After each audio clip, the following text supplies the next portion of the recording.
नमस्कार। चलिए आज एक ऐसे सीक्रेट मिशन की कहानी में उतरते हैं जो सुनने में नामुमकिन लगता है। हम परत दर परत समझेंगे कि कैसे एक बेहतरीन रणनीति और जासूसी की कला से ऐसे मिशन को अंजाम दिया जाता है।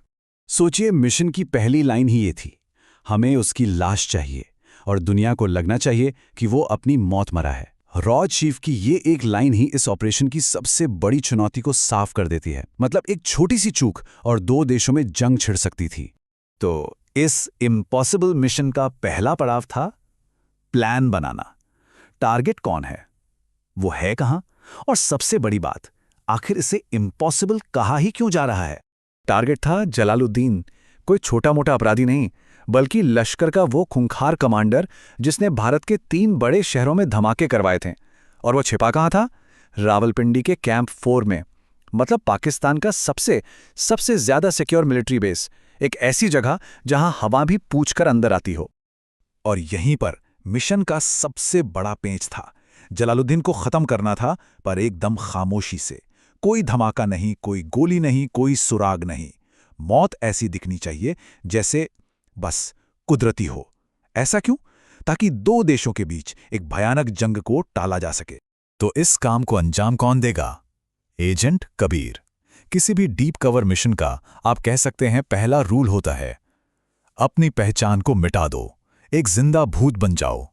जरा इस फर्क को देखिए। एक तरफ है कबीर, रॉ का सबसे खतरनाक हथियार, और दूसरी तरफ है अब्दुल, एक थका हारा बेचारा सा पाकिस्तानी मजदूर जिसके कंधे हमेशा झुके रहते हैं और जो पानी का टैंकर चलाता है। एक जासूस की सबसे बड़ी परीक्षा होती है अपने ईगो को, अपने असली पहचान को पूरी तरह खत्म कर देना। और कबीर ने ठीक यही किया। तो अब सवाल ये है कि अब्दुल बनकर कबीर उस किले जैसी जगह में घुसेगा कैसे? जोर जबरदस्ती से? बिल्कुल नहीं, बल्कि एक बहुत ही चालाक प्लान से, जिसे कहते हैं ट्रोजन हॉर्स स्ट्रैटेजी। मतलब दुश्मन को ही बेवकूफ बनाकर दरवाजा खुलवाना। ये प्लान 4 हिस्सों में बटा था। सबसे पहले कबीर ने कमजोरी ढूंढी। पता चला कि मिलिट्री क्वार्टर्स में पानी की बहुत किल्लत है। स्टेप 2, उसने अपनी मौजूदगी दर्ज कराई। वो अब्दुल बनकर रोज पानी का टैंकर लेकर वहां आने जाने लगा। स्टेप 3, उसने एक मौका बनाया। उसने जानबूझकर ब्रिगेडियर तारिक की जीप को ठीक करके उसका भरोसा जीता। और चौथा और आखिरी स्टेप, अंदर तक पहुंच बनाना।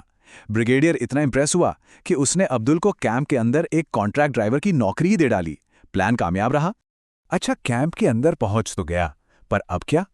अब शुरू हुआ कबीर का असली काम, खुद को अदृश्य बनाना। वो जानबूझकर एक बेवकूफ की तरह बर्ताव करता, अफसरों की डांट फटकार चुपचाप सुन लेता, यहां तक कि उनके जूते भी पॉलिश करता। वो इतना मामूली बन गया कि बड़े बड़े अफसर उसके सामने ही सीक्रेट बातें डिस्कस करने लगे, ये सोचकर कि इसे क्या ही समझ आएगा। और बस इसी दौरान अफसरों की बातों को सुनते सुनते कबीर के हाथ एक ऐसी जानकारी लगी जिसने मिशन को पूरा करने का रास्ता ही खोल दिया। एक ऐसा हथियार जिसका कोई सुराग ही नहीं मिल सकता था।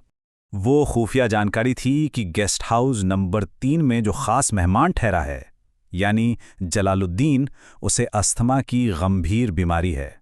बस ये एक छोटी सी बात पूरे मिशन की मास्टर की बन गई। अब कुदरती मौत वाली शर्त को पूरा किया जा सकता था। तो हथियार चुना गया सक्सिनिल कोलिन। आसान भाषा में समझिए, ये एक ऐसा नर्व एजेंट है जो शरीर की मांसपेशियों को पैरालाइज कर देता है, जिससे दिल का दौरा पड़ता है। और इसकी सबसे खास बात, ये कुछ ही घंटों में खून से पूरी तरह गायब हो जाता है।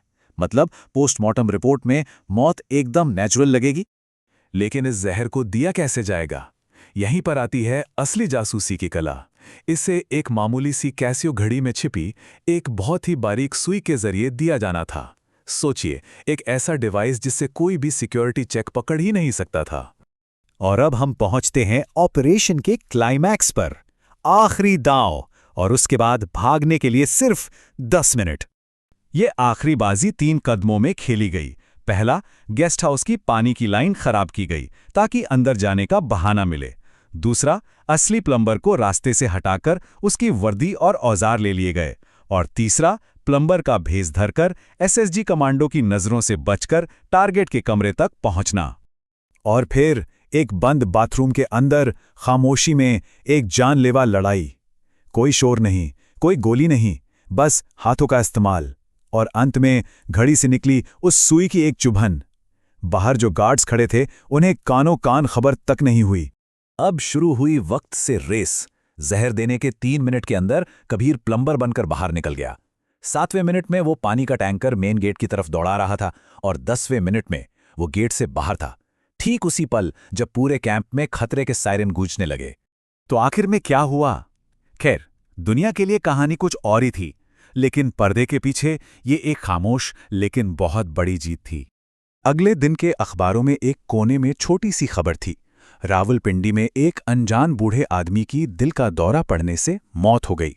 और ठीक उसी वक्त दिल्ली में रॉ हेडक्वार्टर्स में एक कोड वाला मैसेज पहुंचा, द ग्लास इज एम्प्टी, मतलब मिशन पूरा हुआ। ये पूरी कहानी एक सवाल जरूर छोड़ जाती है। हम रोजाना जो सुर्खियां पढ़ते हैं, उनमें से कितनी ऐसी कहानियों का सिर्फ आखिरी पन्ना होती हैं जिनकी शुरुआत के बारे में हम कभी जान ही नहीं पाएंगे।